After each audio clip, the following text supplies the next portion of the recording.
बिस्मिल्लाहिर्रहमानिर्रहीम। अस्सलाम वालेकुम। इनकलाब का सबसे ज़्यादा ख़तरनाक मरहला ये होता है कि इनकलाब एक दफ़ा आ जाता है, जिस तरह बांग्लादेश में आया है। अगर उसके बाद आप उसको कंट्रोल नहीं करते तो फिर ये पुरतशद्दुद और ये खूनी इनकलाब में बदल जाता है। आपको पता है कि इस वक्त सूरत हाल जो सामने आई है, अब मामला इतने कंट्रोल से बाहर हो गए हैं कि आर्मी चीफ को हाथ जोड़ने पड़े। ये फिरौन था आर्मी चीफ, जो हसीना वाजिद के साथ मिलकर लोगों को मार रहा था। अब ये हाथ जोड़ता फिर रहा है अवाम के आगे, खुदा का वास्ता एक मौका हमें दे दें। कहता है जिन फौजियों ने आप पर गोलियां चलाई मैं उनको कैफे किरदार तक पहुंचाऊंगा। और इस वक्त हालत ये हुई है, 29 के करीब इस वक्त शेख हसीना वाजिद की पार्टी के लोगों की लाशें बरामद हुई हैं, घरों से, रिश्तेदारों की, दीगर जगहों से।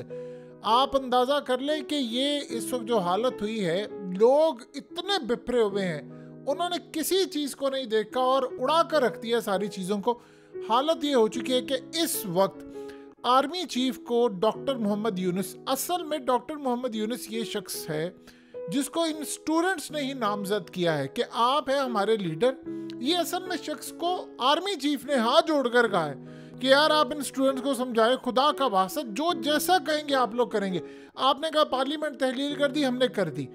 आपने कहा कि हमने फलाना काम करना, हमने कर दिया। अब ये शख्स जो आपकी स्क्रीन पर आ रहा है, ये उनका इंटेलिजेंस चीफ था, एजेंसी का चीफ था। इस जर्नैल ने क्या काम किया, इसने आम लोगों को मरवाया।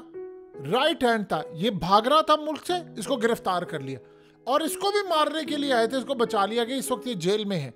आप अंदाजा करें, लोग बिपर गए हैं। हुआ ये है कि डॉक्टर यूनुस को इन्होंने कहा, डॉक्टर यूनुस असल में 2006 में इनको मिला था नोबेल प्राइज। मिला इसलिए था, एक बैंक इन्होंने कायम किया था 1983 में, ग्रामीण बैंक के नाम से। वो बैंक करता गया था कि इन्होंने छोटे छोटे जो लोग थे, गरीब थे, उनको एक नई स्कीम के तहत लोन्स दिए, छोटे छोटे। उनमें इतने आसान लोन्स थे कि लोगों ने अपने घर बार चलाए। बांग्लादेश की जो तरक्की पाकिस्तान से ज़्यादा हुई है, उसके पीछे एक बड़ी रीज़न ये थी कि जिसमें लोगों ने अपनी जॉब्स क्रिएट की, छोटे घरों में ख़वातीन ने ये वो अपनी सतह पर छोटे छोटे काम किए और काफ़ी हद तक आज देख लो उनके पास हमसे कई गुना ज़्यादा बड़े रिजर्व्स हैं। हुआ ये कि उसके बाद इनको नोबेल प्राइज़ मिला। हसीना वाजिद ने आकर सबसे पहले इसको बैंक से हटाया, इसको जाली करप्शन चार्जेस के अंदर इसको जेल भेजा, 6 महीने की इसको जेल यानी करवाई। और उसके बाद अदालत ने इसको छोड़ा और उसके बाद इसने अपनी पार्टी बनानी थी, वो नहीं इसको बनाने दी। उस ये सारी लड़ाई चलती रही हसीना वाजिद के साथ। ये कभी यूरोप रहते थे, कभी यूएस रहते थे और डिफरेंट प्रोजेक्ट्स पर काम करते रहे। अब हसीना वाजिद के खिलाफ ये काम करते रहे। अब फौज के सरबराह ने स्टूडेंट से बात की, वो मानने को तैयार नहीं थे। उन्होंने सबसे पहले अपनी गवर्नमेंट लाने की कोशिश की। उन्होंने कहा तुम लोग निकलो यहाँ से। फौज को कहा, आर्मी चीफ को, कि तुम्हारा काम है बैंकर्स में जाओ, ये तुम्हारा काम नहीं है, बॉर्डर पर जाओ, ये तुम्हारा काम है फौज हुकूमत करना। असल में गुस्सा उनको ये था कि ये जो करप्ट जर्नैल है, इनको किसी तरह लटकाया जाए। और अब उन्होंने डॉक्टर यूनुस से बात की। डॉक्टर यूनुस ने हाथ जोड़ने वाले आर्मी चीफ की बात की और स्टूडेंट्स को कहा कि देखिए अब आप ये गवर्नमेंट को, जो नई इंटर्म गवर्नमेंट है, अब ये बांग्लादेश में और यानी वापस बांग्लादेश में आकर ये गवर्नमेंट संभालने जा रहे, ये जा रहे हैं इस वक्त इंटर्म गवर्नमेंट यानी निगरान हुकूमत के सरबराह ये है। अब अबूरी सेटअप आएगा। स्टूडेंट्स ने कहा है कि एक कोटा उनका होगा, ईमानदार लोग होंगे, और जर्नैलों का सबसे पहले हमें एहतसाब चाहिए। फौज का, जिन फौजियों ने मारा है, इंटेलिजेंस एजेंसियों के चीफ का, इंटेलिजेंस ऑफिसर्स का और पुलिस वालों का, इन तमाम लोगों का हमें एहतसाब चाहिए। अदरवाइज हम पूरे मुल्क के अंदर जो हाल हमने अवामी लीग के लोगों का किया, इनका करेंगे। और फौज को हमने छोड़ना नहीं है, क्योंकि फौज नहीं तो सारा काम किया वहां पर करप्शन की। अब ये डॉक्टर यूनुस ने फौज के सरबराह से, आर्मी चीफ से कहा कि देखिए एक ही शर्त के ऊपर आपको हम लोग पीछे यानी माफ नहीं करेंगे, फिलहाल पीछे रखेंगे। वो ये है कि आपने ये हरकत नहीं करनी बैठकर कि फौज बैठकर अपने बंदे लेकर आए, हुकूमत में हो, पीछे बैठकर फौज या आर्मी चीफ जो है वो हुकूमत चला रहा हो, करप्शन आपकी केसेस हो, जजों को आप लोग फारिग कर रहे हो, ज़बरदस्ती फैसले करवाए जा रहे हो, अपोजिशन को आपने दबाया हो। आप अंदाज़ा करें ना, खालदा ज़िया से लेकर तमाम दूसरी जितनी अपोजिशन है सबको क्रश कर दिया। वन पॉलिटिकल पार्टी सिस्टम रखा कि जी सारे खत्म हो जाएंगे। फौज अपने जर्नैल करप्शन करके माल बना रहे हैं, स्मगलिंग हो रही है, 2 नंबर काम चल रहे हैं। अब स्टूडेंट्स ने डॉक्टर यूनुस को कहा है कि शर्त एक होगी कि आप आकर वो बंदे लेकर आए जो इंक्वायरी करें। ये 300 लोग जो मारे गए हैं, अब निचली सतह पर जो फौजी हैं वो कह रहे जी हम क्या करें, हमें तो ऊपर से आर्मी चीफ ने कहा था। अब ये फंसता है। अब इस सूरत हाल में वो इतने बिफरे पड़े हैं कि आर्मी चीफ को अपनी जान बचाना मुश्किल हो गया। अब आप देखिए ना, इतने अवामी लीग के लोगों के घर जला दिए उन्होंने। ये शाकिबुल हसन, मशरफी, मुर्तज़ा, ये इन सबको मेंबर ऑफ पार्लियामेंट बनाया हुआ था। यानी आप अंदाजा करें जो अच्छा था उसको ये काम करते थे। अब लोग गुस्से में हैं। उन्होंने डॉक्टर मोहम्मद यूनुस की बात के ऊपर कहा ठीक है। उसके बाद हुआ ये कि फैक्ट्रीज खुल गई हैं। अब बांग्लादेश के अंदर कॉलेजेस खुल गए, यूनिवर्सिटीज खुल गई, बैक टू नॉर्मल होना शुरू हो गया सारा। लेकिन अब सारी सूरत हाल में लोग खुश है कि यार चलो शुक्र है काम धंधा शुरू हुआ है। जो बिजनेस ऑनर्स थे, फैक्ट्री के मालिक थे, मैनेजर्स थे, वो कह रहे हैं यार शुक्र है। वो तो ये सोच रहे कि पता नहीं क्या होगा। अब आप सोचे ना, इतने क्लाइंट्स जो बाहर बैठे हुए थे, कोई एडिडास का है, कोई पूमा का है, या कोई बड़े बड़े जितने क्लाइंट्स हैं, उनका माल वहाँ नहीं पहुँच रहा। अब जाहिर सी बात है वो हालात को देख रहे हैं। सो इस सारे सिनेरियो के अंदर उनका धंधा, ये चीज़ें सारा कुछ शुरू हो गया।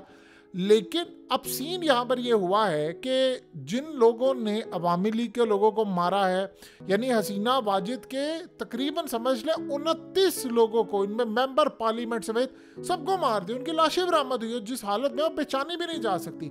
अब उनको ये कहा गया है कि आर्मी चीफ को पैगाम दे दें, जिस तरह कि तुम इंसान के बच्चे बनो और सिर्फ बैठकर, पीछे तुम्हारा काम ही कोई नहीं है, पीछे बैठो और पीछे बैठकर सिर्फ और सिर्फ हिदायत लो कि तुमने ये सिक्योरिटी संभालनी है, तीसरा काम कोई नहीं। और फौज के अंदर जितने अवामी लीग के लोग हैं, करप्ट जर्नैल हैं, ब्रिगेडियर्स हैं, कर्नल्स हैं, इन सबको टोटल फारिग करो। अब वो उन्होंने काम ये किया कि डॉक्टर यूनुस ने स्टूडेंट्स को कहा कि आप भी उसमें मौजूद होंगे, उन कमीशन के अंदर आप लोग बैठेंगे, इंक्वायरीज में आप लोग भी होंगे, ताकि पूरी तहकीकात साफ हो। और उसके बाद हम बैठकर पूरे का पूरा एक सिस्टम बनाएंगे और उसमें देखेंगे जो जर्नैल शामिल है, जो करप्ट हैं, जो फौज के लोग हैं करप्ट हैं, अदलिया के लोग हैं, पुलिस के लोग हैं, एजेंसियों के लोग हैं, क्योंकि एजेंसियां वहां पर लोगों को उठाकर ले जाती थी और आज तक बंदे गायब किए पता ही नहीं चला। वो कह रहे हैं जी अब ये काम खत्म होना चाहिए। सबसे पहले तो वो कह रहे हैं कि फौज को टांगेंगे हम, फौज को नहीं हमने छोड़ना, उनके जर्नैलों को, क्योंकि इन्होंने गोलियां चलाई। पुलिस वालों को नहीं छोड़ना, इन्होंने गोलियां चलाई। सो अब हालत ये हुई है कि आर्मी चीफ हाथ जोड़ता फिर रहा है डॉक्टर यूनुस से रिक्वेस्ट की। अब ये हो गए सरबराह, अब इनके साथ आ रहे हैं इनका कोटा। अब सीन ये है, फौज ने अगर जरा सी भी हैंकी बैंकी, यानी अगर आर्मी चीफ ने जरा सा भी ऊंच नीच करने की कोशिश की, अगर डॉक्टर यूनुस ने सिर्फ इतनी ट्वीट ही कर दी कि अवाम निकल आए, तो आप सोचें कि उसके बाद इनका हशर क्या होगा।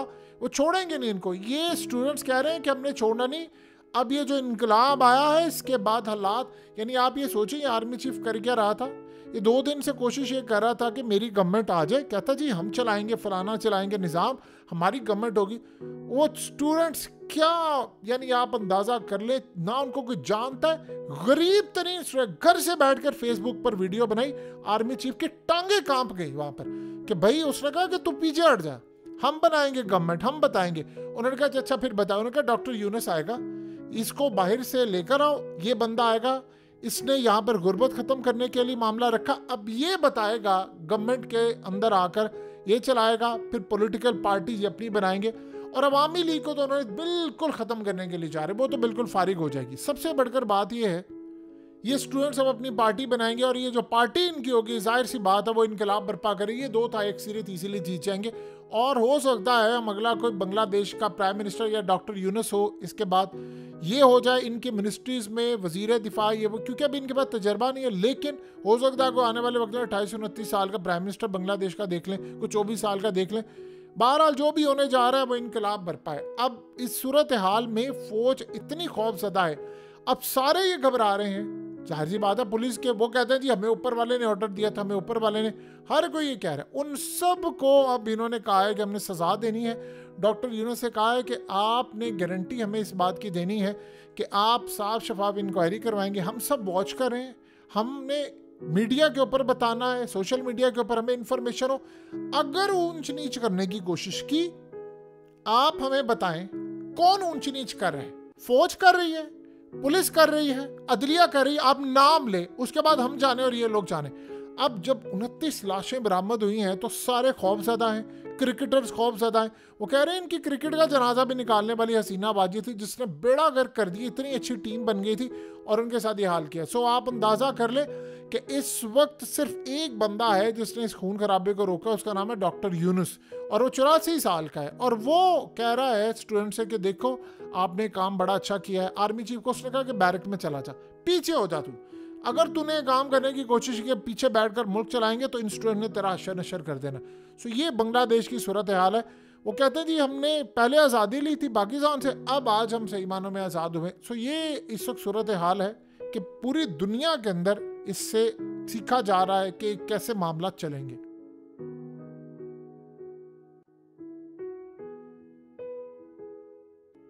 हकीकत टीवी को सब्सक्राइब करना मत भूलें, वीडियो को लाइक करें, शेयर करें और कमेंट सेक्शन में अपनी राय का इजहार ज़रूर करें।